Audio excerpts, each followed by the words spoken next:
Tumutupad ka ba sa mga utos? Mapayapang araw ng Lunes, kapanalig. Kapistahan ngayon ni San Florian. Ito po si Sister Rose Agtarap ng Daughters of St. Paul para sa mabuting balita. Pagnilayan natin ang Ebanghelyo ngayon.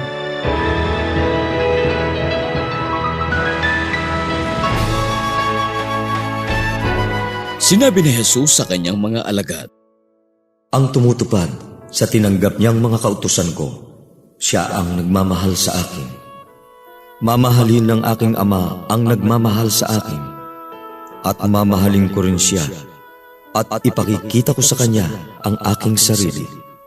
Sinabi sa kanya ni Judas, hindi ang Iscariote, "Panginoon, paano mangyayaring sa amin mo ipapakita ang iyong sarili at hindi sa mundo?"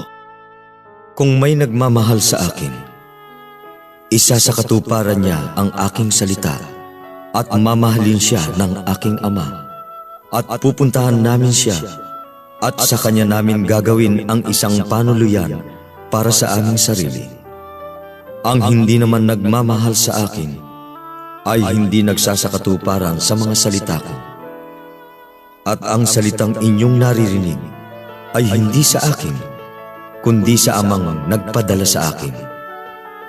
Sinabi ko sa inyo ang mga ito habang kasama pa ninyo ako. Ituturo naman sa inyo ng tagapagtanggol ang lahat. Siya ang Espiritu Santong ipadadala ng Ama sa ngalan ko, at ituturo niya sa inyo ang lahat, at ipapaalala niya sa inyo ang lahat ng sinabi ko sa inyo.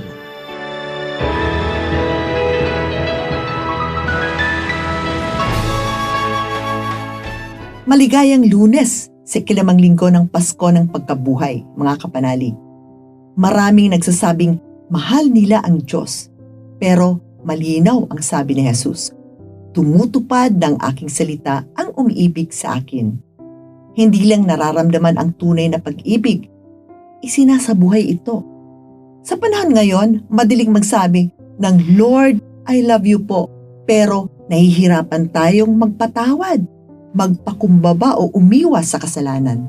Nais nating bigyan tayo ni Lord ng maraming biyaya, pero ayaw naman natin kapag itinutuwid niya ang ating buhay. Hindi pwedeng paghiwalayin ang dalawa.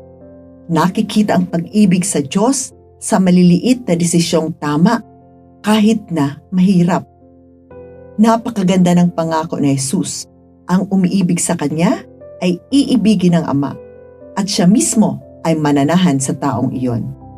Hindi lang bisita sa buhay natin ang Diyos. Nais niyang manirahan sa puso mo at sa puso nating lahat. Hindi siya dumadalaw lang kapag may problema. Nais niyang makipag-ugnayan sa atin, malalim, totoo, at araw-araw. Tinanong siya ni Judas Tadeo, bakit hindi sa lahat nagpapakilala si Jesus? Simple ang sagot pero malalim. Nagpapakilala ang Diyos sa pusong handang sumunod.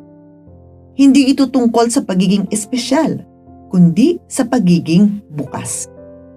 Kapag matigas at sarado ang ating puso, kahit gaano kalinaw ang katotohanan, hindi pa rin ito tatagos.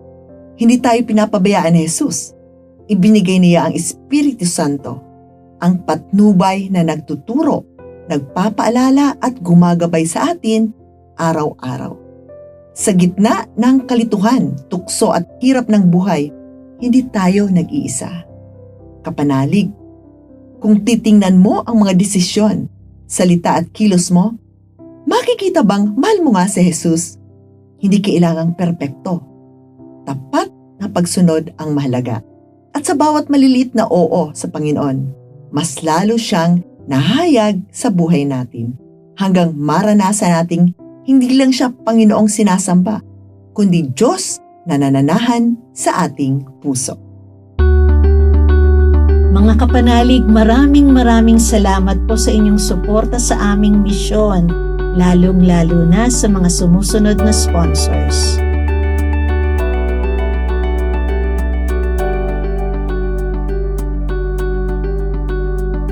Subscribe, like, share, and follow Paulines sa aming social media accounts. Patuloy po kaming humihingi ng inyong tulong upang maipagpatuloy ang programang ito. Maaari po ninyong ipadala ang inyong love offerings at donasyon sa aming donations channels. Makakaasa po kayo na kasamang lagi ang inyong mga intensyon at kahilingan sa aming panalangin araw-araw. Ito pong muli si Sister Rose na nag-aanyaya sa inyong manalangin.